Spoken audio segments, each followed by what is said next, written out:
दोस्तों, यदि आप चाहते हैं देसी गाय पालन कर कर अपना जीवन यापन करना, तो सरकार आप सभी के लिए एक अच्छा मौका दे रहा है, जिसके तहत आप चाहे तो 2 दुधारू मवेशी जिसमें गाय भैंस ले सकते हैं, या आप चाहे तो 4 दुधारू मवेशी जिसमें गाय भैंस आप लेकर इसमें अच्छी खासी सब्सिडी सरकार दे रही है। 2 लाख से लेकर 4 लाख के बीच में आप सभी को जो सब्सिडी का बेनिफिट है वो आपको मिल सकते हैं। पूरी जानकारी बताऊंगा कि किनको कितना बेनिफिट मिलेगा, कैसे फॉर्म को भरना है। सभी जानकारी के लिए आपको इस वीडियो को अंत तक देखना है ताकि पूरी जानकारी समझ में आ पाए। वीडियो अगर आपको पसंद आए तो इसे लाइक शेयर ज़रूर कीजिएगा। ऐसे अपडेट के लिए चैनल को सब्सक्राइब कीजिए ताकि आगे भी इस प्रकार की जो भी अपडेट होगा मैं देने का काम करूंगा। अभी स्क्रीन पर चलता हूं, इस योजना के बारे में पूरी डिटेल जानकारी और अप्लाई करने का तरीका बताता हूं। दोस्तों, अभी देख पा रहे होंगे ये नोटिफिकेशन बिहार सरकार पशु एवं मत्स्य संसाधन विभाग द्वारा जारी किए गए हैं, जिसके तहत देसी गौ पालन प्रोत्साहन योजना के लिए आवेदन प्रक्रिया शुरू किए गए हैं। साथियों, इस योजना के तहत अगर कोई व्यक्ति चाहता है 2 एवं 4 देसी गाय हीपर के लिए आवेदन करना, तो आप इसके लिए आवेदन कर सकते हैं। इसके तहत देखिए आपको कितने पैसे मिलेंगे और कितने पैसे आपको खुद लगाना होगा, उसके बारे में इन्होंने जानकारी दिया है। जैसे कोई व्यक्ति अगर मान लीजिए 2 देसी गाय या हीपर लेते हैं, तो इसके तहत सरकार कह रही है कि 2,42,000 रुपये खर्चे होगी, जिसके तहत जो है अगर कोई अनुसूचित जाति, जनजाति या अत्यंत पिछड़ा वर्ग वाले होंगे तो उन्हें 1,81,500 रुपये सरकार दे देगी। और इसको छोड़कर अन्य अगर जाति से आप आते हैं तो 1,21,000 रुपये जो है आपको सरकार देगी, बाकी पैसा आपको खुद ही लगाना होगा। इसके अलावा देखेंगे 4 देसी गाय हीफर के लिए अगर अप्लाई करते हैं तो 5,20,400 रुपये जो है लागत है, जिसमें 3,90,000 रुपये जो है इन जाति के जैसे अनुसूचित जाति, जनजाति और अत्यंत पिछड़ा वर्ग वालों को मिल जाएगा। इसको छोड़कर बाकी जो कैटेगरी है उन सबको 2,60,000 रुपये तक जो है इसका बेनिफिट मिल सकता है।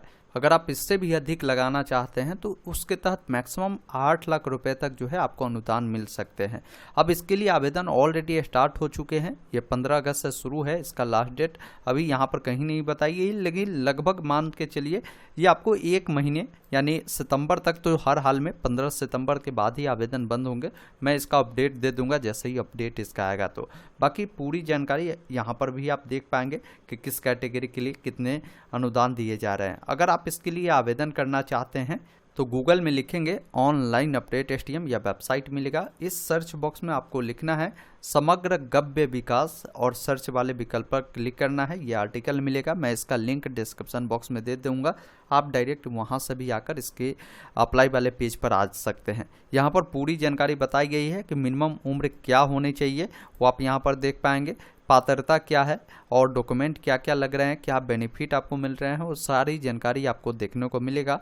इसके लिए ऑनलाइन अप्लाई करना चाहते हैं तो अप्लाई के लिए लिंक मिलता है, जिसके सामने क्लिक करना है। उसके बाद सबसे पहला काम करना है कि आपको अपना पूरा नाम, पिताजी का नाम, कोई महिला है तो अपने हस्बैंड का नाम लिख सकती है। डेट ऑफ बर्थ के लिए कैलेंडर मिलता है, आप यहाँ से साल को बढ़ा घटा सकते हैं। फिर यहाँ से महीना और डेट को इस प्रकार चयन करेंगे। जेंडर बताना है, मेल है या फीमेल है। इसके अलावा डिस्ट्रिक्ट आपका कौन सा है वो बताएंगे। साथ में कौन सा ब्लॉक आपका पड़ता है वो आपको बताना है। जो भी आपका पंचायत पड़ता है उससे बताना है। और यहाँ से क्या करना है, विलेज का नाम चयन करना है। आपको अपना आधार नंबर, मोबाइल नंबर डालकर सेंड OTP पे क्लिक करना है। नंबर पर एक OTP जाएगा, OTP को फिल कर एक ऑप्शन यहाँ पर मिलता है सबमिट का, जिस पर आपको क्लिक करना है। फिर आपके नंबर पर इसका एक लॉगिन ID, पासवर्ड मिल जाते हैं, उसके मदद से आप यहाँ से लॉगिन कर सकते हैं। अगर मान लीजिए आपने पहले से ही रजिस्ट्रेशन कर रखा है तो डायरेक्ट यहाँ से फॉरगेट पासवर्ड पे क्लिक कर फॉरगेट भी कर सकते हैं। अब जैसे ही आप साइन इन करेंगे तो यहाँ पर कई सारे अलग अलग आपको ऑप्शन यहाँ पर मिलते हैं। अब किसी को देसी गौपालन योजना के लिए अप्लाई करना है तो उसका ऑप्शन यहाँ पर मिलता है। इस योजना के तहत 2 दुधारू मवेशी ले सकते हैं या 4 दुधारू मवेशी ले सकते हैं। अब किसी की इच्छा है कि समग्र गव्य विकास योजना के तहत उन्हें 20 पशु लेना है तो आप 20 ले सकते हैं, 15 ले सकते हैं, 2-4 ले सकते हैं। तो सबके लिए अलग अलग अब ऑप्शन दे दिया गया है। तो मैंने समग्र गव्य विकास योजना के बारे में ऑलरेडी वीडियो बना दिया है। इस वीडियो में मैं देसी गौ पालन प्रोत्साहन योजना के ऊपर बात कर रहा हूं। तो यहाँ पर मान लीजिए हमें 2 दुधारू मवेशी के लिए अप्लाई करना है तो मैं इस पर क्लिक करूंगा।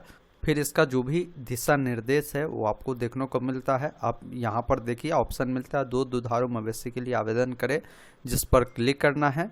उसके बाद इन्होंने बताया है कि ये कुछ आवश्यक दस्तावेजें हैं जिसकी आवश्यकता पड़ेगी, और आवेदन करने के बाद आपको ये कुछ दस्तावेज है, जैसे आवेदन अभी आप करेंगे तो लास्ट में ये मांगेगा ही शपथ पत्र, आप इसको डाउनलोड कर भरेंगे और इसको बाद में अपलोड करना होगा।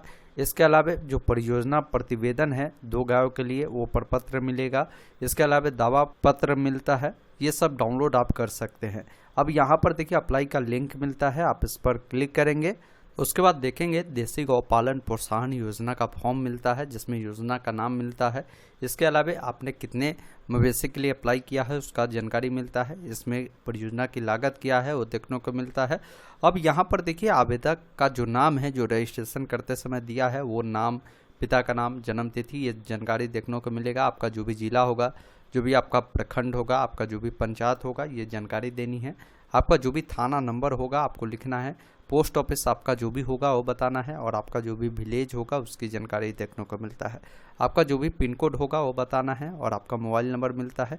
यहाँ से आप अपनी शैक्षणिक योग्यता के बारे में बता सकते हैं कि आप नॉन मैट्रिक है या आप मैट्रिक पास है या इंटर पास है या ग्रेजुएशन पास है, सभी जानकारी मिलता है। आप अपने अकॉर्डिंग वो जानकारी को चयन करेंगे। फिर आपको वर्ग बताना है, आप किस कैटेगरी से बिलोंग करते हैं, जैसे जनरल, BC2, SC ST, आपका जो भी होगा आप यहाँ से कैटेगरी को चयन करेंगे। पेशा बताएंगे कि आप क्या करते हैं वो बताएंगे। अब वर्तमान समय में आवेदक के पास अगर मवेशी है तो उसकी संख्या बतानी है। जैसे मान लीजिए आपके पास अभी गाय है तो कितनी गाय है वो बताएंगे, भैंस है तो कितने हैं बताएंगे, नहीं है तो इस प्रकार आप 0 लिख सकते हैं। मान लीजिए आपके पास कुछ है ही नहीं तो आप सब में क्या कर सकते हैं, इस प्रकार 0 लिख सकते हैं। बैल भी है तो उसकी भी जानकारी देंगे।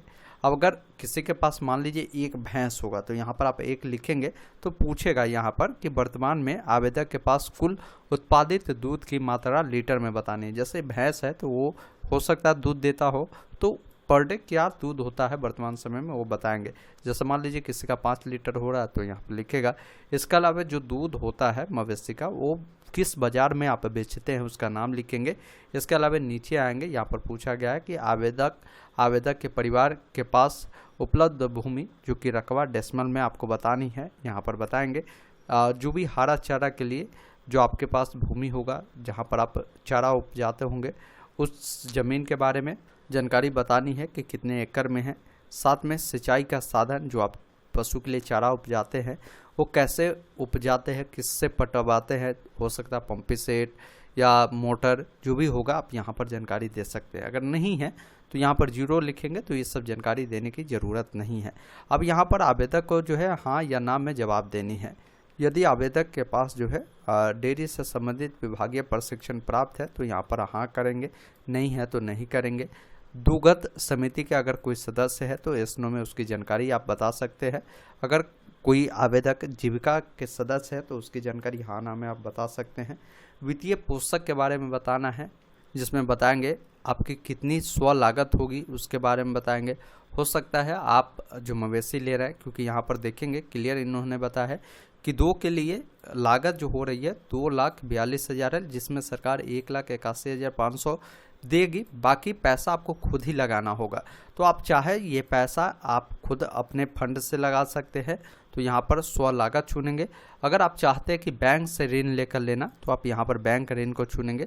तो किस बैंक से ऋण लेना चाहते हैं उस बैंक का नाम, ब्रांच का नाम, IFSC कोड और खाता नंबर डालकर सबमिट करेंगे। अगर आपकी लागत है तो आप स्व लागत चुनेंगे, तो आपकी जो खाता है किस बैंक में है वो आप यहाँ से चयन करेंगे, ब्रांच का नाम, IFSC कोड। और इसमें पूछा गया कि स्व लागत के लिए जो बैंक आपने चुना है तो आपका खाता किस बैंक में वो बताएंगे। और बैंक खाता में जो जमा राशि है, मतलब आपको राशि दिखानी होगी कि मेरे खाता में 50,000 राशि है, या जो भी आपके पास है जितनी लागत लग रही है आपको लगानी होगी वो अमाउंट यहाँ पर बताएंगे। क्योंकि यहाँ पर इसमें देखिए इतना सब्सिडी मिलेगा, इसके बाद ये जो बची हुई अमाउंट है वो आपके पास दिखाने की ज़रूरत होगी। इन बातों को आप ध्यान रखिएगा, तो जानकारी देनी है। फिर यहाँ पर ऑप्शन मिलता है सबमिट एप्लीकेशन का, जिस पर क्लिक करना है। अब आप अगले पेज पे आते हैं जहाँ पर आपको डॉक्यूमेंट देनी है। डॉक्यूमेंट में आपको या तो आप अपना वोटर ID कार्ड, आधार कार्ड, आवासीय प्रमाण पत्र, इनमें से कोई भी एक डॉक्यूमेंट को जेरोक्स करवाकर नीचे में आपको अपना सिग्नेचर कर अपलोड करना है। ज़मीन संबंधित जो भी आपका रसीद होगा उसे लगाना है। शपथ पत्र आपको लगाना है।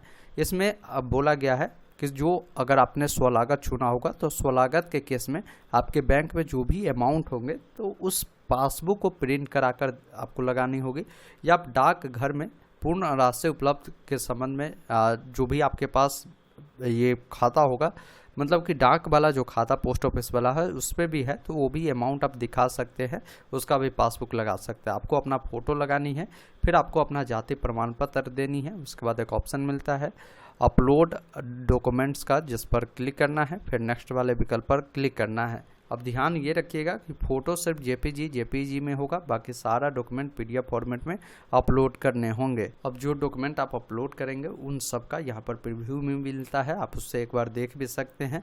उसके बाद एक ऑप्शन मिलता है नेक्स्ट का, जिस पर क्लिक करना है।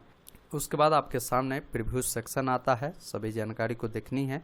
सभी जानकारी सही है तो एक ऑप्शन मिलता है फाइनल सबमिट का, जिस पर क्लिक करेंगे।